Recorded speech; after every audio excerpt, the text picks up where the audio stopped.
Trump's bail just completely collapsed. Judge Arthur Engoron made it absolutely clear during a closed-door emergency hearing on Thursday, January 23rd, that Trump has exactly zero pathways left to avoid posting the full $464 million bond in the New York fraud case. Sources inside the courtroom say the judge used the word final 3 separate times when rejecting Trump's legal team's latest attempts to delay or reduce the amount. This isn't some procedural setback or temporary obstacle. This is the moment when every single escape route got systematically dismantled by a judge who has run out of patience for delay tactics. When a sitting federal judge tells your attorneys that the words "no further extensions" mean exactly what they say, you know the walls have finally closed in. Hit that subscribe button right now because you won't want to miss any of the videos I release. So, what set off this extraordinary judicial smackdown?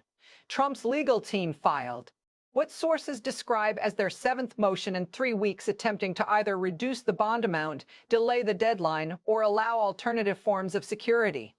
The judge's response, according to multiple attorneys present in the courtroom, was unusually blunt and left no room for interpretation. He stated that Trump had been given multiple opportunities to secure financing, that the appeals court had already ruled on the bond amount, and that further delay requests would be viewed as obstruction. This isn't just another legal dispute or routine courtroom drama. Multiple legal analysts say this represents the judge signaling that the end game has arrived. And believe me, when federal judges start using phrases like "the court's patience has been exhausted," you know something enormous has just detonated. Here's the full picture of what's been unfolding. Tensions between Judge Engoron and Trump's legal team have been building since the $464 million judgment was handed down on February 16, 2024. That ruling found Trump guilty of fraudulently inflating asset values by billions of dollars to secure better loan terms. But everything escalated on January 18th, when Trump's attorneys filed yet another emergency motion, claiming that no bonding company would accept real estate as collateral. Judge Engoron's response in the January 23rd hearing was devastating. He pointed out that Trump had publicly claimed to have over $400 million in cash just weeks earlier during campaign rallies. The judge stated Trump's team was essentially asking the court to accept that their client had either been lying to voters about his wealth or was lying to the court about his inability to post bond. Smash that like button if this is making sense so far. Here's where it really gets serious.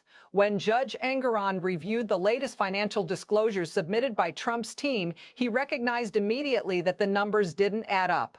Court sources say the judge spent nearly 12 minutes methodically comparing statements Trump made publicly about his liquid assets versus the claims being made in court filings. And let's be honest for a moment.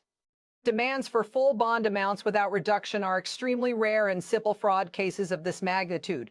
They don't happen over minor inconsistencies or technical violations. They happen when judges believe a defendant has systematically attempted to manipulate the process and is unlikely to comply voluntarily with any judgment. Here's what multiple sources familiar with the hearing say happened next. On January 23rd, a closed-door conference was held in Judge Engoron's chambers with lead attorneys from both sides present. Trump's legal team presented what they characterized as their final effort to secure modified bond terms, including letters from 4 bonding companies stating they would not accept real estate as collateral. Sources told CNN that Judge Engoron listened to the 20-minute presentation without interruption. Then came his response. According to 2 attorneys present, the judge stated, "I have reviewed these letters. I have also reviewed your client's public statements about his cash reserves and his overall net worth. These positions are irreconcilable." Christopher Kesey attempted to interject, but Judge Engoron cut him off. "Counselor, your client has options: sell assets, secure different financing. What your client cannot do is claim wealth when it benefits him politically while simultaneously claiming poverty when financial obligations come due." Drop a comment right now if you saw this coming. I read every single one. Now, things get absolutely explosive. The moment Judge Engoron finished that statement, Trump's lead attorney, Alina Habba, stood and requested a brief recess to consult with her client. The judge denied the request. He stated that the court had provided more than adequate time for the defense to prepare alternatives and that the conference would proceed. What happened next was described by attorneys present as virtually unprecedented in New York civil litigation. Judge Engoron laid out a timeline with specific dates and specific consequences. He stated that Trump had until 5 p.m. Eastern Time on Monday, January 27th, to post the full bond amount or provide proof of an irrevocable agreement with a bonding company for the full $464 million. If that deadline passed without compliance, the New York Attorney General's office would be authorized to immediately begin enforcement proceedings. That means asset seizures, property liens, and potential freezing of bank accounts. The judge made it clear there would be no further extensions, no additional motions for reconsideration, and no emergency appeals that would halt enforcement. This move sent shockwaves through the legal community and Republican political circles. When a judge with Judge Engoron's reputation for procedural caution starts imposing hard deadlines with immediate enforcement consequences, it signals that the normal give and take of civil litigation has ended. Legal experts noted that the judge's language eliminated any ambiguity. The claims that this is political persecution or partisan overreach collapse when you look at the actual record. Trump's team has filed 7 motions in 3 weeks. The judge has reviewed financial disclosures, bonding company letters, public statements, and campaign finance reports. The pattern he identified wasn't bias, it was contradiction. This isn't the first time a prominent defendant has faced this type of judicial ultimatum over bond requirements. Think back to Bernie Madoff in 2009. After his arrest, Madoff's attorneys argued he should be released on bonds secured by his Manhattan penthouse. The judge rejected the motion, stating that Madoff had demonstrated a pattern of deception. The key similarity is the judge's focus on credibility. When a defendant's public statements contradict court filings, judges view it as evidence of ongoing deception. Then there was the Enron situation in 2004. Jeffrey Skilling attempted to use company stock as collateral. The court rejected it, noting that the fraud charges involved inflating that stock's value. The parallel is clear. If your alleged fraud involves misrepresenting asset values, courts are skeptical of accepting those same assets as bond collateral. Subscribe immediately if you haven't yet. And let's not forget Trump's own previous bond issues in the Ina Carroll defamation case. Initially, his team argued they couldn't secure the $5 million bond quickly. Then, when the judge set a firm deadline, the bond appeared within 48 hours. That pattern of claiming impossibility, followed by sudden compliance, has clearly influenced Judge Engoron's current approach. Now, however, the stakes are exponentially higher. We're not talking about $5 million. We're talking about $464 million. And this time, the judge has made it clear he's not playing the same game. The pattern couldn't be clearer. When defendants claim financial inability while simultaneously projecting wealth, judges eventually reach a breaking point where further accommodations end. So what allegedly triggered this unprecedented judicial response? According to legal analysts, Judge Engoron's decision was driven by a fundamental credibility gap. Trump's attorneys claimed posting a bond of this magnitude was essentially impossible without using real estate. They cited industry standards requiring approximately $557 million in liquid securities for a $464 million bond. Here's the kicker.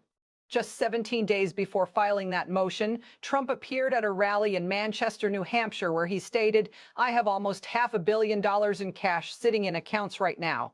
The New York Attorney General submitted the video clip as evidence. This wasn't a policy disagreement. It was a direct factual contradiction between public statements and court filings submitted under penalty of perjury. Don't go anywhere.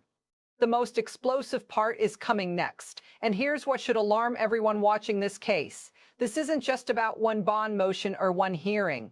If defendants can make contradictory claims about their financial status, depending on whether they're courting voters or facing legal obligations, the entire civil justice system loses its foundation.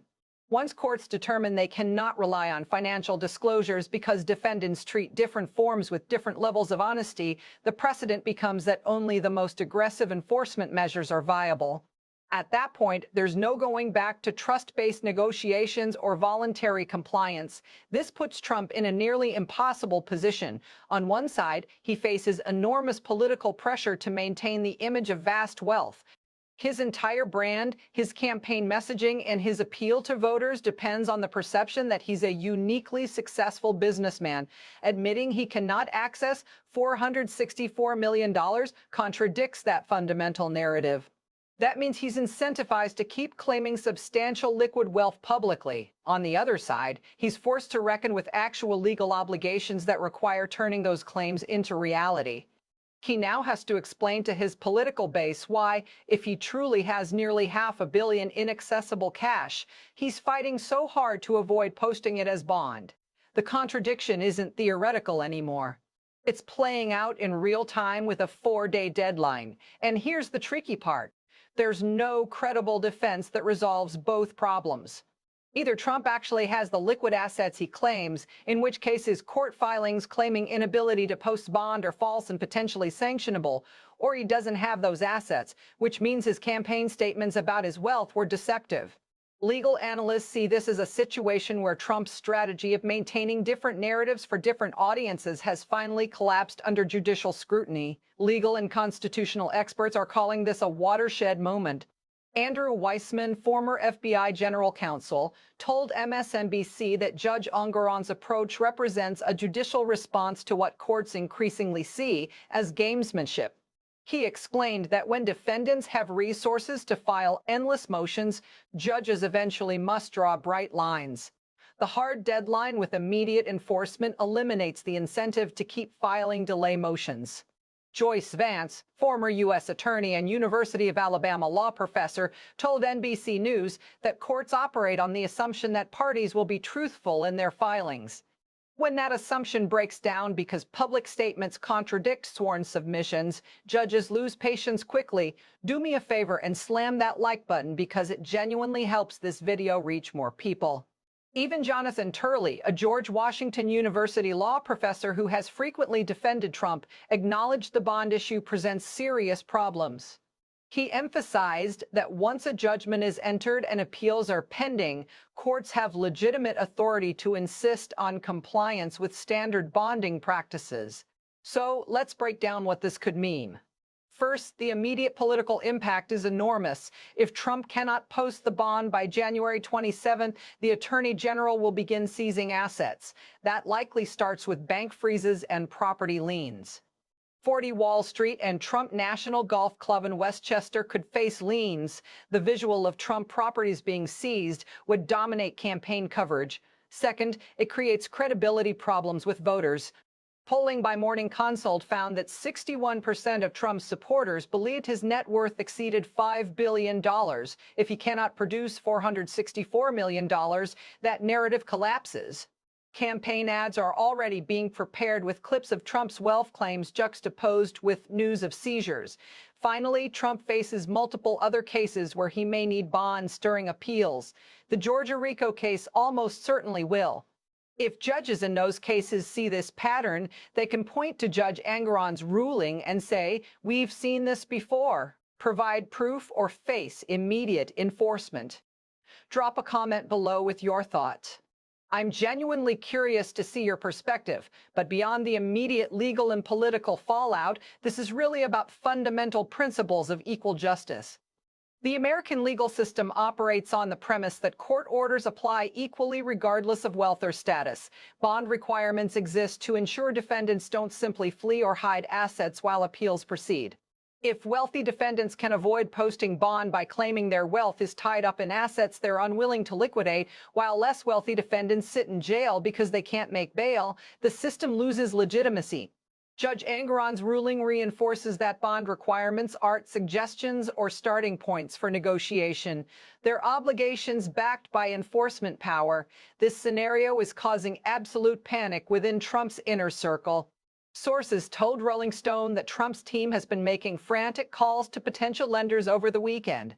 Some advisors have suggested Trump sell a property to generate cash. Others argue that would be politically devastating. Meanwhile, Trump's core supporters are furious at Judge Engoron. Social media is flooded with claims this is political persecution. They're calling for protests and demanding Republican intervention to the base. This proves the legal system is weaponized against Trump. Things escalated when Trump responded on Truth Social late Thursday. He called the deadline a complete joke and election interference. He claimed he had more cash than I need, but refused to reward a rigged system. Notably, absent was any plan for posting the bond. Stay with me. Here's what makes the response even more revealing. Trump's post essentially confirmed what Judge Engoron accused him of doing. He claimed to have abundant cash while simultaneously saying he won't post it. That's validation of the judge's analysis that Trump is choosing not to comply rather than being unable to comply. When your public response is, "I could do this, but I won't," you've handed prosecutors the evidence they need. Barbara McQuade, former U.S. attorney, tweeted that Trump's statement was essentially an admission of contempt. She explained that courts distinguish between defendants who genuinely cannot comply and defendants who refuse to comply. Trump's post made it clear he's in the latter category. This goes far beyond one bond requirement and one civil case. It's about whether the American legal system can enforce judgments against defendants who have resources to wage endless procedural warfare. If Trump successfully avoids posting this bond despite the court's final deadline, it signals that wealthy defendants can ignore court orders by filing endless motions.